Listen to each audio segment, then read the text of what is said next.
Hi hello ನಮಸ್ಕಾರ. ಪ್ರೀತೀಸ್ home ಕಿಚನ್ಗೆ ಸ್ವಾಗತ.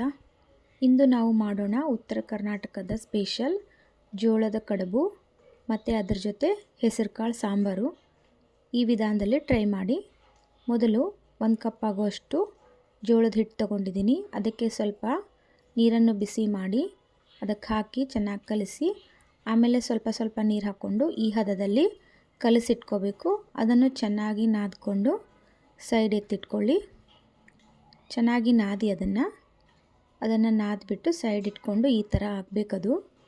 ಈ ಥರ ಆದಮೇಲೆ ಹೀಗೆ ಒಂದು ರೋಲ್ ಮಾಡಿಕೊಂಡು ಯಾವ ಆಕಾರ ಬೇಕೋ ಆ ಶೇಪಲ್ಲಿ ನೀವು ತಟ್ಕೊಂಡು ಅದನ್ನು ಹಬೆಯಲ್ಲಿ ಬೇಯಿಸ್ಕೋಬೇಕಾಗುತ್ತೆ. ಒಂದು ಪಾತ್ರೆ ಇಟ್ಟು ಅದಕ್ಕೆ ಸ್ವಲ್ಪ ಎಣ್ಣೆ ಹಚ್ಚಿದ್ದೀನಿ. ಅದರಲ್ಲಿ ಅದೆಲ್ಲ ಕಡುಬು ಹಾಕಿಬಿಟ್ಟು ಅದಕ್ಕೆ ಸ್ವಲ್ಪ ಮೇಲೆ ಎಣ್ಣೆ ಹಚ್ಚಿಬಿಟ್ಟು ಬೇಯೋಕ್ಕೆ ಇಡಬೇಕು. ಒಂದು 10 to 15 ಮಿನಿಟ್ಸ್ ಬೇಯಿದ್ರೆ ಆಗಿರುತ್ತೆ ಚೆನ್ನಾಗಿ ಕಡುಬು. ನೋಡಿ ಇವಾಗ ಚೆನ್ನಾಗಿ ಕಡುಬು ಆಯಿತು. ಇವಾಗ ಹೆಸರುಕಾಳು ಸಾಂಬಾರು ಹೇಗೆ ಮಾಡೋಣ ಅಂತ ನೋಡ್ಕೊಳ್ಳೋಣ. ನಾನೊಂದು ಕುಕ್ಕರಲ್ಲಿ 1 ಕಪ್ ಆಗೋಷ್ಟು ಹೆಸರುಕಾಳು ಮತ್ತು 1 ಟೊಮೆಟೊ ಅರಿಶಿನ ಪುಡಿ ಹಾಕಿ ಕುಕ್ ಮಾಡಿಕೊಂಡು ಇಟ್ಕೊಂಡಿದ್ದೀನಿ ನಾನು. ಇವಾಗ ಒಂದು ಪಾತ್ರೆ ಇಟ್ಬಿಟ್ಟು ಅದಕ್ಕೆ ಸ್ವಲ್ಪ ಎಣ್ಣೆ, ಸಾಸಿವೆ, ಜೀರಿಗೆ ಒಗ್ಗರಣೆಗೆ ಹಾಕಿ ಸ್ವಲ್ಪ ಮೆಣಸು ಎಲ್ಲ ಹಾಕ್ಕೊಂಡ್ಬಿಟ್ಟು ಸರಿಯಾಗಿ ಬಾಡಿಸ್ಕೊಳ್ಳೋಣ. ಬೆಳ್ಳುಳ್ಳಿ ನಾನು ಜಜ್ಜಿ ತೊಗೊಂಡಿದ್ದೀನಿ, ಮೆಣಸಿನ್ಕಾಯಿ, ಕೊತ್ತಂಬರಿ, ಕರಿಬೇವು ಮತ್ತು 1 ಟೊಮೆಟೊ, 2 ಈರುಳ್ಳಿ ತೊಗೊಂಡಿದ್ದೀನಿ. ಸ್ವಲ್ಪ ಬೆಳ್ಳುಳ್ಳಿ ಎಲ್ಲ ಜಜ್ಜಿಟ್ಕೊಂಡಿದ್ದನ್ನು ಫಸ್ಟ್ ಮಿಕ್ಸ್ ಮಾಡ್ಕೊಳ್ಳಿ. ಅದಕ್ಕೆ ಸ್ವಲ್ಪ ಮೆಣಸಿನ್ಕಾಯಿ ಹಾಕಿ ಆಮೇಲೆ ಕರಿಬೇವು ಹಾಕಿ ಚೆನ್ನಾಗಿ ಬಾಡಿಸ್ಕೋಬೇಕು. ಅದಾದಮೇಲೆ ಒಂದು ಸ್ವಲ್ಪ ಚೆನ್ನಾಗಿ ಬಾಡಿದ ಮೇಲೆ ಈರುಳ್ಳಿ ಹಾಕ್ಕೊಂಡು ಅದು ಸ್ವಲ್ಪ ಬಣ್ಣ ಚೇಂಜ್ ಆಗೋವರೆಗೂ ಚೆನ್ನಾಗಿ ಕೈ ಆಡಿಸ್ತಾ ಇರಿ. ಅದಾದಮೇಲೆ ಟೊಮೆಟೊ ಹಾಕ್ಕೊಳ್ಳಿ. ಟೊಮೆಟೊ ಹಾಕ್ಕೊಂಡು ಚೆನ್ನಾಗಿ ಬಾಡಿಸ್ಕೊಳ್ಳಿ. ಅದಕ್ಕೆ ಸ್ವಲ್ಪ ಉಪ್ಪು ಸೇರಿಸಿ ಅದು ಚೆನ್ನಾಗಿ ಬೇಯುತ್ತೆ. ಅದಾದಮೇಲೆ ನೋಡ್ಕೊಳ್ಳೋಣ, ಸ್ವಲ್ಪ ಅರಿಶಿನ ಪುಡಿ ಮತ್ತು ಸ್ವಲ್ಪ ಕೋರಿಯಾಂಡರ್ ಪೌಡ್ರ್ ಅಂದರೆ ಕೊತ್ತಂಬರಿ ಪುಡಿ, ಸ್ವಲ್ಪ ಉಪ್ಪು ಹಾಕ್ಕೊಂಡು ಅದಕ್ಕೆ ಸ್ವಲ್ಪ ಖಾರದ ಪುಡಿ ಸ್ವಲ್ಪ ಯೂಸ್ ಮಾಡ್ತಾಯಿದ್ದೀನಿ.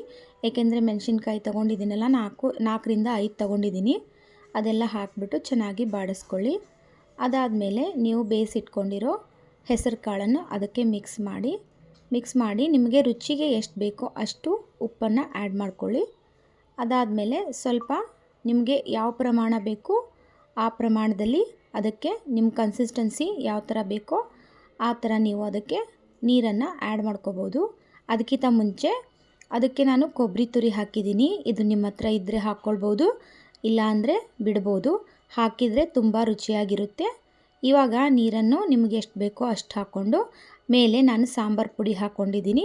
ಸಾಂಬಾರು ಪುಡಿ ಯಾವುದಾದ್ರೂ ಪರವಾಗಿಲ್ಲ. ಅದೆಲ್ಲ ಹಾಕ್ಕೊಂಡ್ಬಿಟ್ಟು ಚೆನ್ನಾಗಿ ಕಲಿಸ್ಬಿಟ್ಟು ಒಂದು ಸರಿ ನಾನು ಯಾವುದೇ ಅಡುಗೆ ಮಾಡಿದ್ರೂ ಈ ರೀತಿ ನಾನು ಟೇಸ್ಟ್ ಮಾಡಿ ನೋಡದೇ ಇರೋದೇ ಇಲ್ಲ.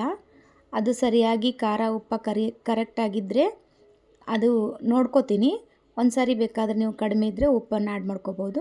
ಇವಾಗ ನೋಡಿ ಸಾಂಬಾರು ಚೆನ್ನಾಗಿ ಬೆಂದಿದೆ.